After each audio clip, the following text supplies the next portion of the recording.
friend, welcome to April. Today, I want you to remember that love.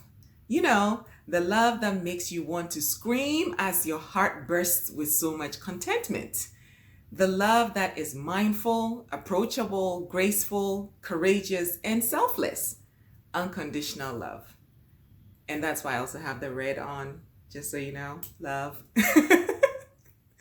I want to first acknowledge what this month of April is also, and why it means so much to me in relation to love. April is Sexual Assault Awareness Month, SAM. If you don't know my story with abuse, don't worry, there's a time and a place for my story. What I can say is this: I am an overcomer of sexual assault. It is my story of healing and heart transformation from this trauma that makes the work of this ministry a labor of good love. No pun intended. To raise awareness this month, we will focus and enable healing from such traumas. So please stay tuned.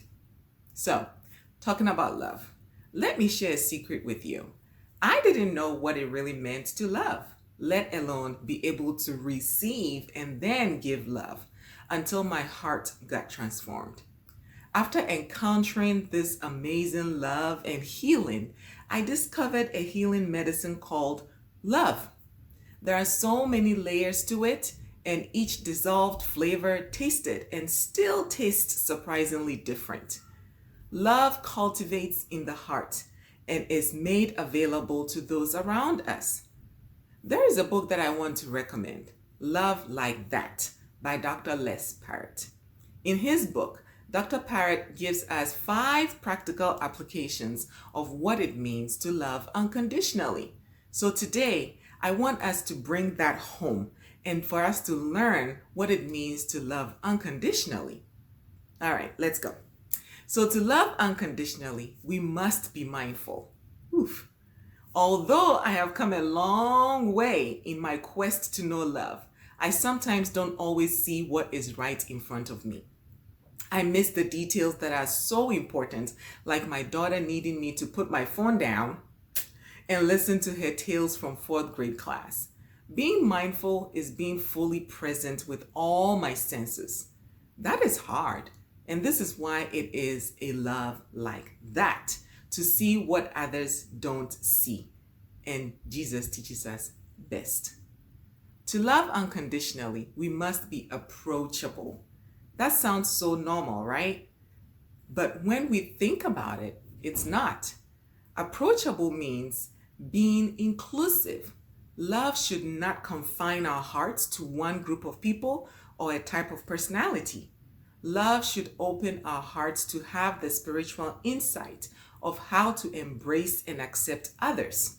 I wasn't always good at this, and I sometimes still have to caution my heart when I sense myself retreating from someone who is different from me. To love like that, we must include and not exclude. To love unconditionally, we also must be full of grace. Gone are the days when I would make sure my husband knew he was in the wrong and that it will be a while before he found favor in my eyes. Who was I? Then I encountered a book called Grace-Filled Marriage and learned that I wasn't so perfect. Just as God shows me favor as a human being, I must choose grace every day when my husband falls short of my expectations. Learning and knowing grace, I will say, is the greatest change in my heart, which is what has allowed love to grow and flow from my heart.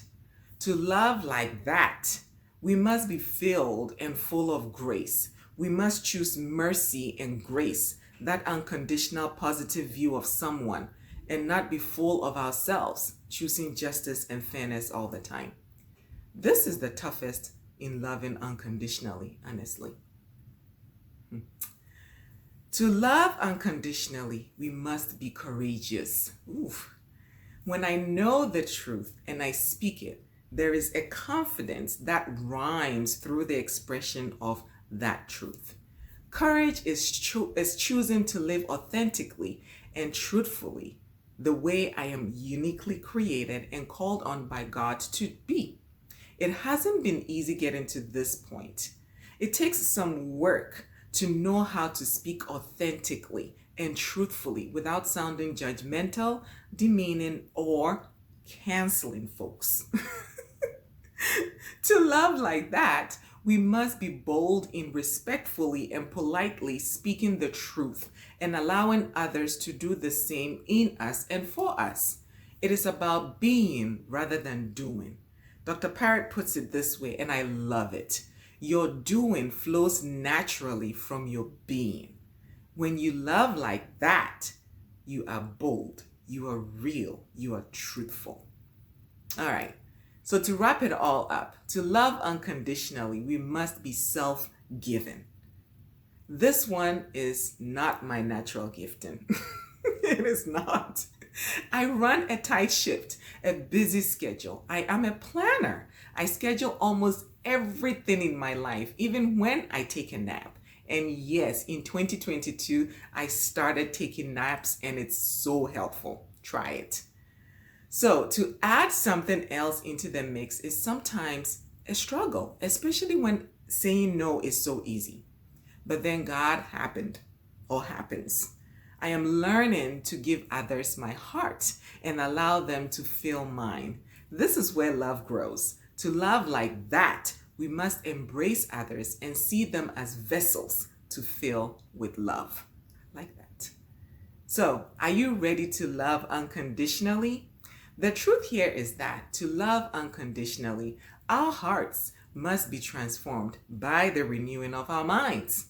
When I renewed my mind about love, shifting it from love that intentionally inflicts pain and hurt, love that is all about self, love that leaves no room for forgiveness, love that puts up walls and shuts people out, the list is endless because of my traumas, I would say.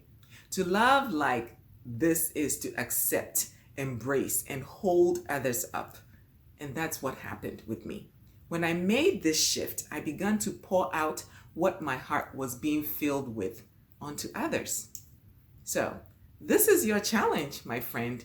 Pick one of these: mindful, approachable, graceful, courageous, self-giving, and start with one and work your way from there. I hope this message encourages your heart today to love unconditionally. And remember, start somewhere, and over time, it will become part of who you are, just as I started somewhere. Wherever you're watching this today, I really want you to do me a favor. Subscribe, like, comment, share, pass it on, and let's spread this message and heal so many hearts around the world. This is Kate, your Chief Joy Activator, signing out. And until next time, God's love richly bless and heal you. I love you. Je t'aime. Bye.